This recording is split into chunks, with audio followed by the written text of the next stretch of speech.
मावशी आपली पुढची रेसिपी काय आहे? कैरीचं पंचामृत. कैरीचं पंचामृत हे सुद्धा पारंपरिकच आहे ना? हो पारंपरिक. ह्या हे रेसिपी पारंपरिक म्हणजे पारंपरिक होतं ते चिंच गुळाचं करायचंय. बर. पण ही स्वतः मी तयार केलेलं आहे. हा म्हणजे तुमचं इन्व्हेन्शन आहे. हो नवीन आहे काय? नवीन. ओके. हे का करावंसं वाटलं कधी म्हणजे काय करून बघूया?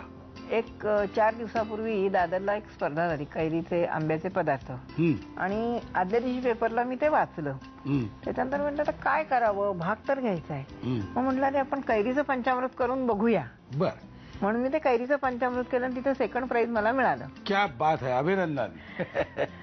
हे असं पटकन सुचलं आणि पटकन केलं आणि पटकन बक्षीस मिळालं असं झालंय.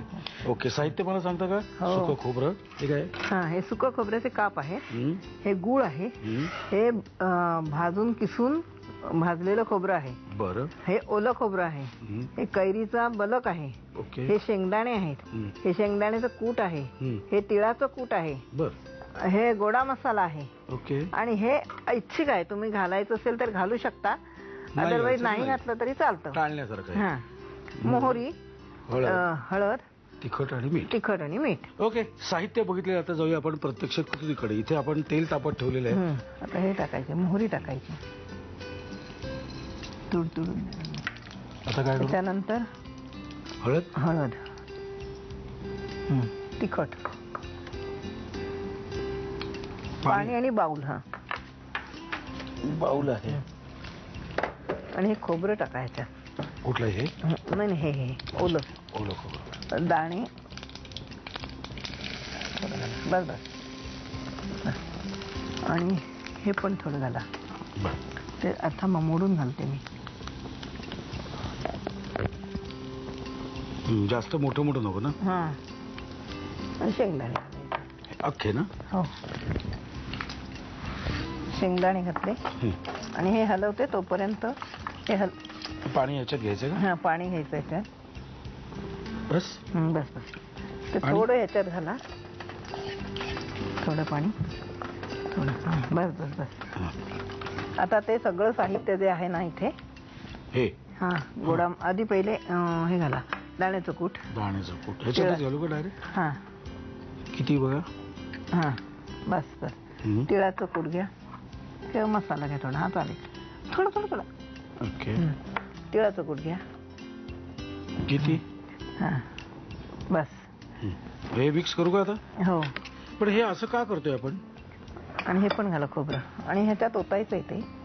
असंच नुसतं नाही घालायचं, मिळून यायला पाहिजे ना. हा बस. झालं. ते नंतर घालू. घाला.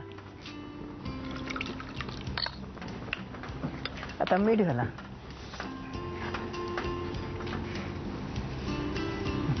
आणि गूळ आणि हे कैरीचं. हो कैरीचं घाला. बस. आणि गूळ घाला. अर्धा त्यातला गूळ घाला.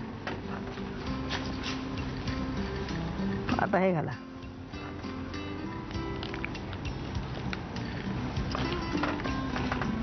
आता हा गुळाचा पाक होईपर्यंत चांगलं शिजवायचं. ते घट्ट झालं पाहिजे. हे ताटात किंवा पानावरती वाढल्यानंतर ते बाजूला जाता कामा नये. असं बसायला पाहिजे, लाडवासारखं बसायला पाहिजे. लाडवासारखं नाही म्हणता येणार, जाम सारखं. जाम सारखं. करेक्ट उपमान दिली.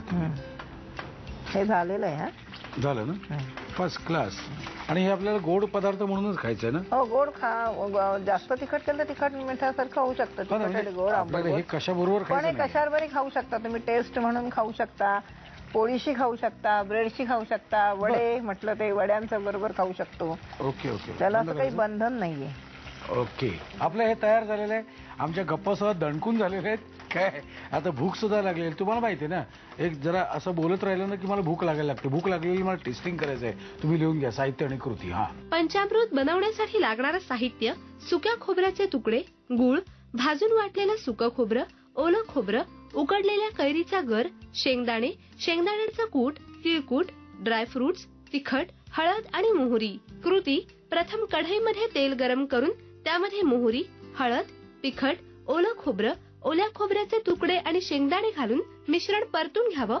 एका बाउलमध्ये पाणी घेऊन त्यामध्ये दाण्याचं कूट, तिळकूट, गोडा मसाला आणि भाजलेलं सुकं खोबरं घालून मिश्रण एकजीव करावं. कढईमध्ये हे एकजीव केलेलं खोबऱ्याचं मिश्रण आणि ड्रायफ्रुट्स घालून या मिश्रणामध्ये चवीनुसार मीठ घालावं. पंचामृत घट्टसर आळवून घ्यावं.